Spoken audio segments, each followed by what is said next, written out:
Salut à tout le monde. Aujourd'hui, je vais vous parler de la rédaction de son CV. Quelles sont les 10 questions à se poser avant? Un CV, c'est quoi? Il faut savoir qu'un CV, c'est d'abord une carte d'identité professionnelle qui y est élaborée et qui est adressée auprès des employeurs ou bien des recruteurs potentiels. Il s'agit d'un gage dit sérieux. Donc le sérieux et de la crédibilité. J'insiste sur les deux concepts, le sérieux et la crédibilité d'une candidature d'une personne, et cela doit donner envie à une personne qui recrute, au recruteur donc potentiel, de vous recevoir en un entretien d'embauche ou un entretien de recrutement. Et voilà la définition la plus simple, la plus simplifiée de ce que c'est un CV, un curriculum vitae.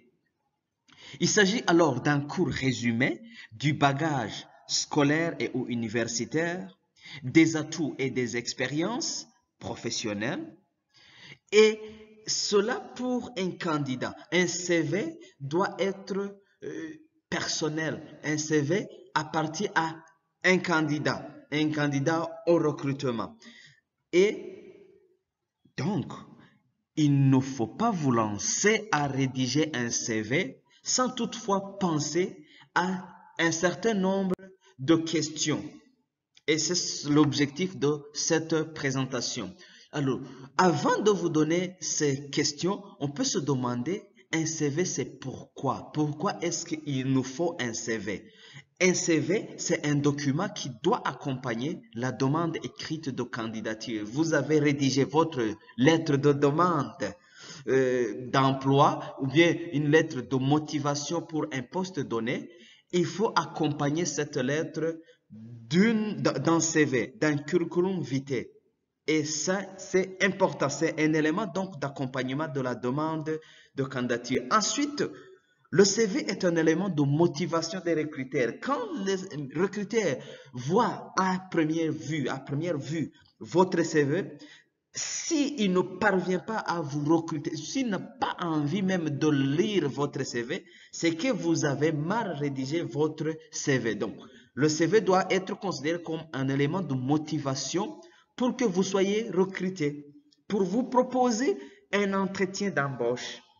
Voilà le pourquoi d'un CV. Quelles sont alors les 10 questions que vous devez vous poser avant la rédaction d'un CV? Premièrement, il faut vous poser la question de savoir quels sont les objectifs professionnels que vous visez. Quel objectif professionnel est-ce que je vise? Moi, personnellement, donc je viens de dire que le CV est personnel. Avant sa rédaction, il faut se poser cette question. Quel est l'objectif professionnel que je vise, moi, personnellement? Il s'agit là alors de faire le point sur quoi? Sur ses compétences, sur ses expériences et sur ses aptitudes. Et cela doit permettre d'identifier aussi quel secteur d'activité dans lequel je voudrais m'investir ou bien de quel type d'entreprise dans lequel je voudrais envoyer mon CV, à qui je dois envoyer mon CV. C'est important. Et aussi, en se posant cette question, on voudrait bien savoir comment travailler, puisque le CV doit être, je vais y revenir un peu plus tard, doit être rédigé en fonction d'un poste qui y est à pourvoir. C'est est-ce que ce sera un travail en équipe ou bien en autonomie? Et surtout, comment se présente l'univers dans lequel on va travailler? Est-ce un univers dynamique, classique, etc., etc.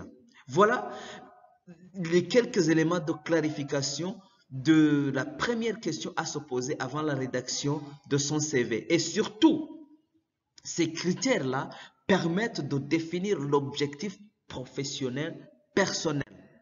La deuxième question, c'est de savoir s'il faut mentionner toutes les expériences.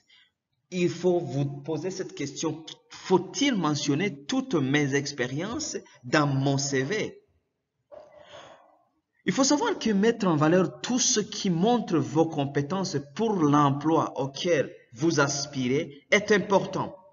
Mais il faut vous poser un sous-point, une question suivante: que peut-il apporter à l'entreprise? C'est en répondant à cette question que vous allez savoir quels sont les éléments d'expérience à insérer, à mettre dans votre CV. Ensuite, il faut réfléchir au type de profil qui est recherché par l'entreprise. Avant de compléter, de rédiger son CV, il faut être à même de savoir qu'est-ce que l'entreprise, quel profil recherché par l'entreprise, quelles compétences recherchées, quelle qualité recherchée, quelle expérience, formation ou personnalité recherchée par l'entreprise. Et vous allez mentionner les expériences qui correspondent aux compétences, aux qualités, aux expériences, aux formations, aux personnalités qui sont décrites dans l'appel, par exemple, lancé par l'entreprise. Ensuite, il faut prendre conscience de ce qui te rend spécial. Ça, c'est important. Mentionner toutes les expériences n'est pas important dans la rédaction du CV. Surtout, il faut mentionner ce qui te rend plus spécial que les autres pour le même poste et de la façon dont cela peut aider l'entreprise qui requiert vos services. Ça, c'est important. Et enfin, il faut se projeter au-delà de ce qui est directement lié à votre formation.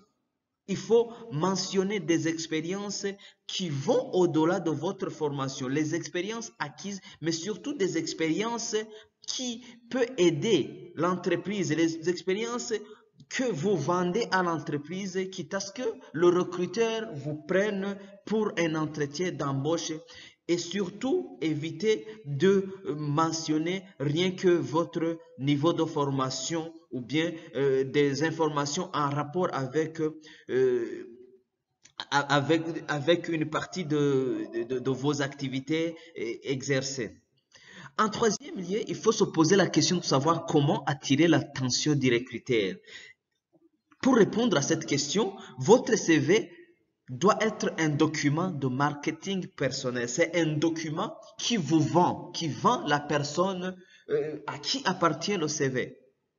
Donc, le CV doit sauter aux yeux du recruteur. Il faut que votre CV soit attractif. Pour cela, le CV doit être clair, propre, on y reviendra, précis et bien présenté. Donc, le CV doit être facile à lire, on y reviendra en présentant quelles sont les qualités d'un bon CV. Nous allons y arriver dans une autre vidéo surtout. Ensuite, comme conseil, pour répondre à cette question, il faut penser à ces valeurs caractéristiques qui sont en rapport avec le poste à pourvoir. Surtout en répondant à ces quelques questions: qui es-tu? Avant de te vendre à travers la rédaction de ton CV, il faut savoir qui tu es, il faut savoir la personnalité que tu vas vendre, quels sont tes points forts, quels sont tes points faibles, qu'est-ce que vous aimez, qu'est-ce que vous êtes capable à faire, etc., etc. Et répondre à ces questions, c'est aller tout droit. Il faut aller tout droit en répondant à ces questions. Et cela va permettre aux recruteurs de voir à première vue votre CV et de pouvoir le lire.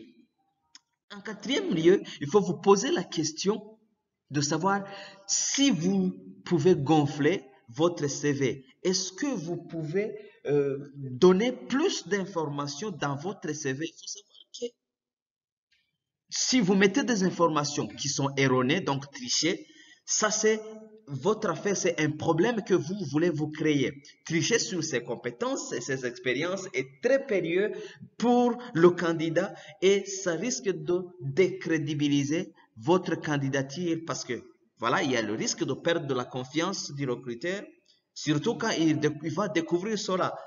Et il faut penser aussi à ce proverbe français qui dit que terre est prix qu'il croyait prendre. Ne pensez pas qu'en mentant, vous allez gagner beaucoup, mais à un certain moment, vous risquez d'être pris en pensant que vous alliez prendre les autres. Comme conseil, il faut masquer certaines choses qui sont gênantes. Par exemple, un trou dans le poste. Quand vous n'avez pas un trou dans son parcours professionnel, c'est quoi? C'est quand vous n'avez pas eu d'emploi à un certain moment. Et puis vous étiez au chômage, vous avez quitté une entreprise et vous êtes resté au chômage. Ça, ce n'est pas important de le mentionner dans son CV. Ou bien, ce n'est pas important de mentionner des éléments qui ne sont pas essentiels. Par exemple, des éléments qui ne sont pas liés au poste à pourvoir. Il faut donc rester prudent et rester maître de son CV. Il faut pouvoir expliquer votre CV. En rédigeant votre CV, c'est vous qui allez l'expliquer lors de l'entretien d'embauche. Cinquième question qu'il faut se poser, c'est de savoir comment mettre en avant ses expériences. Pour cela, il faut éviter surtout de dénigrer une entreprise dans laquelle vous avez travaillé, mais non plus. Il ne faut pas jeter des fleurs à un ancien employé. Il ne faut pas dire que l'ancien employé avait tout fait.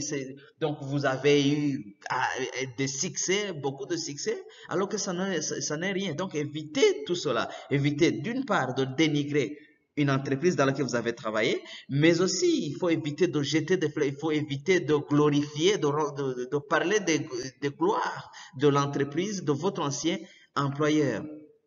Surtout pour chaque expérience, il faut partir du général pour aller vers le particulier. C'est le particulier qui vous rend, qui vous rend spécial. Présentez d'abord l'entreprise dans laquelle vous avez travaillé, ce qu'elle fait, sa taille, le contexte de votre ancien poste. Donc, on est en train de parler de vos expériences. Ensuite, il faut rester dans le détail en parlant du poste ou du stage que vous avez exercé ou bien du poste que vous avez occupé. Et enfin, il faut expliquer dans quel service vous avez travaillé, quelles étaient vos missions, quelles étaient les relations avec les collègues, quels sont les résultats que vous avez atteints, etc., etc. Voilà comment est-ce qu'il faut mettre en avant ces expériences. La sixième question, excusez-moi, c'est de savoir si un seul CV peut être utile pour toutes les candidatures. Naturellement, avant de vous expliquer, c'est non. Chaque CV doit être personnalisé à un poste à pourvoir. Un seul CV suffit pour un même poste, un seul poste.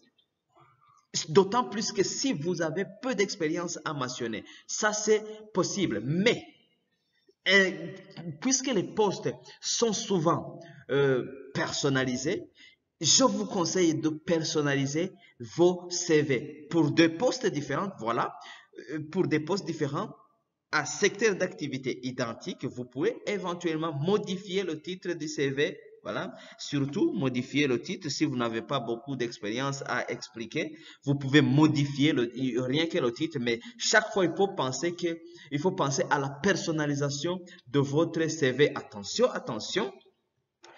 Concernant la lettre de motivation, elle doit être toujours personnalisée. Le CV, comme je viens de le dire, si vous n'avez pas beaucoup d'expérience, vous pouvez changer rien que le titre du CV. Ça, c'est important. Mais aussi, le CV doit être personnalisé par rapport au poste à pourvoir. La septième question, c'est de savoir, est-ce que je peux mettre une photo dans mon CV? Est-ce que je vais mettre une photo dans mon CV? Ce qu'il faut savoir, c'est que la photo n'est pas un critère de sélection. La photo n'est pas une obligation. Pour un poste commercial, surtout, il est bien d'en mettre une. Ça, c'est pour des postes commerciaux. Mais aussi, si elle est demandée, il y a des entreprises ou des recruteurs qui demandent que les futurs candidats, donc les candidats, les futurs employés, les futurs salariés puissent mettre des photos sur le CV. Si cela est demandé, donc il faut bannir la photo de mauvaise qualité qui ne vous met pas en valeur, qui ne vous donne pas de la valeur. Donc il faut chercher des photos d'identité neutre, des photos qui sont récentes, où vous êtes souriant et souriante aussi, et il faut porter une tenue classique, donc une tenue de ville. La huitième question est de savoir, est-ce que je donne un titre à mon CV? Un titre est plus vendeur sur un CV. Donc, il faut en mettre un. Il peut s'agir, par exemple, donc le titre, d'une phrase qui met en avant votre diplôme prestigieux, votre expérience professionnelle. Le titre peut correspondre à une fonction ou un poste que vous avez occupé. Le titre peut correspondre à une compétence qui est rare, etc., etc. Surtout pour des étudiants, on peut mettre à titre d'exemple, jeune diplômé en gestion des ressources humaines, comptabilité, etc., etc., en recherche d'emploi. Voilà, ça c'est un exemple d'un titre de CV.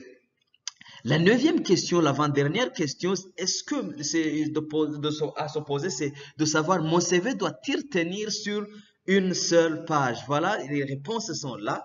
Quand vous avez un CV sur une page, c'est ça qui est recommandé. Il faut donc sélectionner, être synthétique. On le verra dans la vidéo sur les qualités d'un bon CV. Il faut bien sélectionner des informations à fournir. Et ces informations doivent être claires, synthétiques, synthétisées. Il faut que ce CV permette d'éviter de noyer le recruteur. Sur une page, les informations doivent être alignées, quitte à ce qu'elles permettent d'éviter de noyer le recruteur, et cela rend donc votre CV attractif. Si votre CV ne rentre pas sur une page, par exemple, pour des gens qui ont plusieurs expériences, des gens qui ont beaucoup plus d'expérience, il est recommandé d'avoir un CV sur 2 pages. Un CV de cadre, souvent, c'est donc 2 pages, plus que le CV des étudiants. La 10e et dernière question, est-ce que mon CV doit être sophistiqué? Ça, c'est important de le savoir. Doit-on trop travailler son CV, la forme de son CV donc? Ce que je vous conseille, c'est de rester le plus sobre et classique possible. Trop travailler le CV, donc sa forme, fait disparaître son fond. Le contenu d'un CV doit primer sur sa forme. Il est clair qu'un CV doit être clair, lisible, synthétique et bien structuré pour faciliter. Donc cela facilite son attractivité, facilite le travail de sa lecture par les recruteurs, etc., etc. Mais il faut savoir que pour certains métiers, par exemple les métiers artistiques, les graphistes, les web designers, les stylistes, etc., etc., la mise en forme du CV qui est très travaillé et conseillé parce que ça rentre dans le cadre de leur métier.